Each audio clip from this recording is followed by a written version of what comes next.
There are many reasons to upgrade or not to upgrade.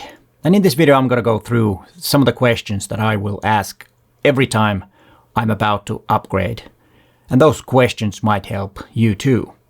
Before we get into those questions, a few comments about the upgrading speed that has changed drastically over the years. When digital cameras were totally new, I almost every year had to buy a new camera. And there was a reason. The cameras were getting so much better, so much faster than they do today.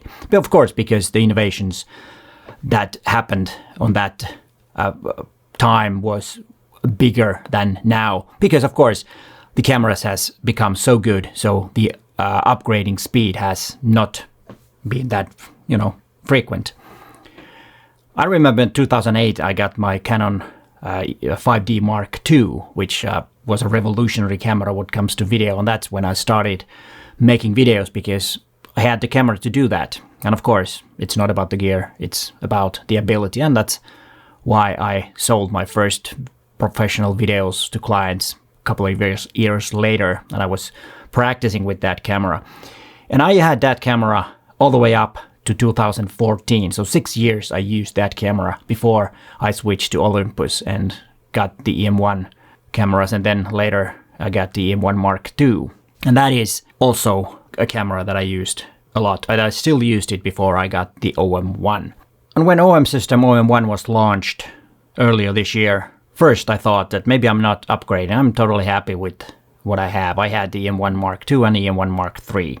But then I started to test the camera, the OM-1, and realized how much better it is. And then also I had the possibility to buy two of them.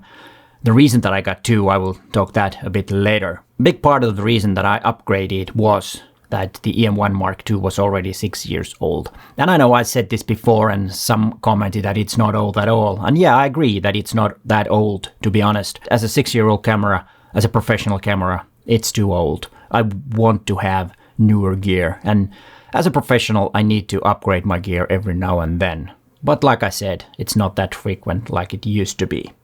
Hi, it's Peter here. And before we get into those questions, please consider hitting that like button if you have liked the content so far. If you hit that like button, it will make this video available for more people. YouTube will spread videos that I liked a lot to other audience too that might have not seen my channel before, and that helps my channel to grow, and I'm really appreciate if you do that. And hitting that subscribe button and notification bell will also be very much appreciated. But let's get into the topic of this video and those questions. Every time I consider getting new gear or replacing my older gear with new one, I always ask a couple of questions. And the first one is, will this make my photography better? Will this benefit my clients? And if the answer is no, then I'm not gonna upgrade. Because of course, if I buy something, I need to have the money and I need to charge a bit more or get more gigs so that I can pay for that gear. And this time, the justification came from video, but let's first talk about the image quality. The image quality is not that much different from the previous cameras, or the E-M1 Mark II and E-M1 Mark III, which of course has been a disappointing thing for some, but for me, nothing wrong with that. I think totally fine, because the high ISO performance is a lot better, even though some say it's not, but it is. And I have a video about it there where you can see it with your own eyes. It is better. And of course, the second thing is that the new camera is so much faster. So all the special features like high-res shot, live ND, they are much, much faster. And that is also something I can, work faster if I need to. But those two things were not crucial. I could have lived with the previous cameras that I have. That's not the thing that was the most important thing.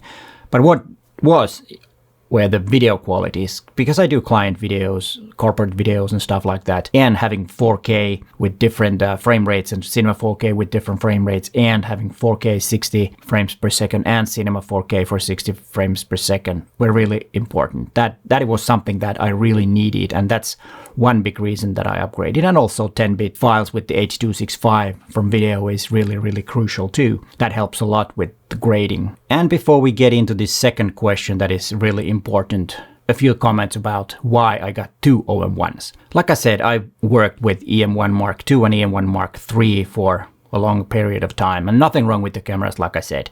But one thing was that they had a bit different button layouts, so that the cameras were a bit different when you use it. And the usability and handling of the cameras are the most important things for me. Of course, it needs to be, good image quality and all that, but that's not a problem with OM system and Olympus cameras. It's all about the usability. And when you have two totally identical cameras, it's so much easier to pick them up in a gig, for example, where you have the other one has the 12 to 40 and the other one has 40 to 150, and everything is the same. You just fire away and you don't have to think, okay, this one was Mark II, I need to press this button if I need to do something.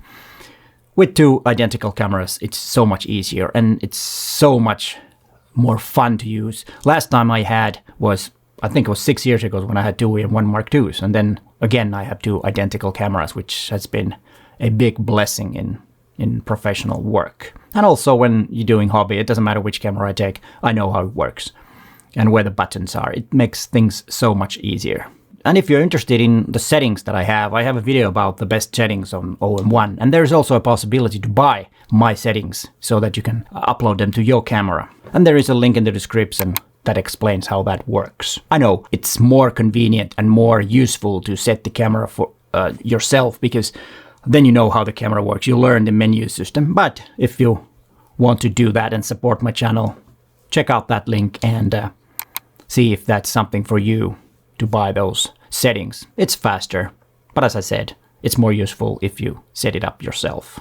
But let's continue to the second question that I always ask. And that question is the price. Of course, if you're a hobbyist and you have the money and you want something, then just buy it. Why not? It makes your photography easier and more fun to use a totally new camera. Why not do that? But as a professional, we always have to think that, is the cost of the camera justified to the work? Does the client benefit from me having a new camera? Do they get a better result? And that's always the main thing. The client is the most important thing. Nothing else matters, actually. And yes, it did this time.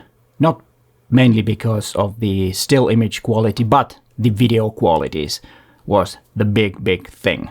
And of course, the ability to have better high ISO performance is sometimes a good thing when I, photograph some venues and parties later that night for some clients.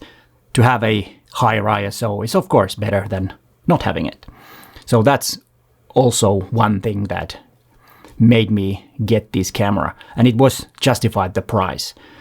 But if it wasn't, then I would have stayed with the two existing cameras. So in that sense, the image quality that is better with high ISO meant something, even though I said it's not that crucial. But it was in one of the things that made the decision a lot easier. And the funny thing is that if I was a hobbyist, so that photography was not my profession, I would probably buy cameras more often. I would upgrade to the newer one as soon as it gets available. Because when you're having making images for yourself, you want to be it as much fun as possible. And using new gear is, of course, more fun than using old gear, unless you really like vintage gear. That's a different thing. So I would probably behave a bit different. Now that I have these two OM-1s, probably 3 to 4 years I will use the same cameras. Maybe the other one even for 6 years. Of course, it all depends what comes out next, and if there are some things that I actually really need, then I might upgrade faster, but most likely I will have them for 3 to 4 years, and maybe the other body 6 years. We never know.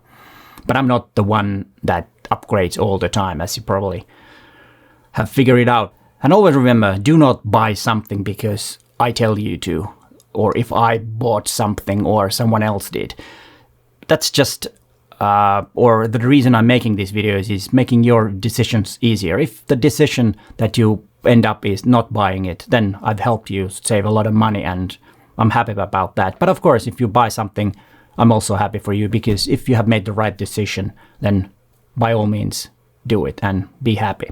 Ask yourself those questions that I ask myself. That will help you a lot to make that decision. I found 20 new things on OM-1 that I really like. But hey, thanks for watching, and bye for now.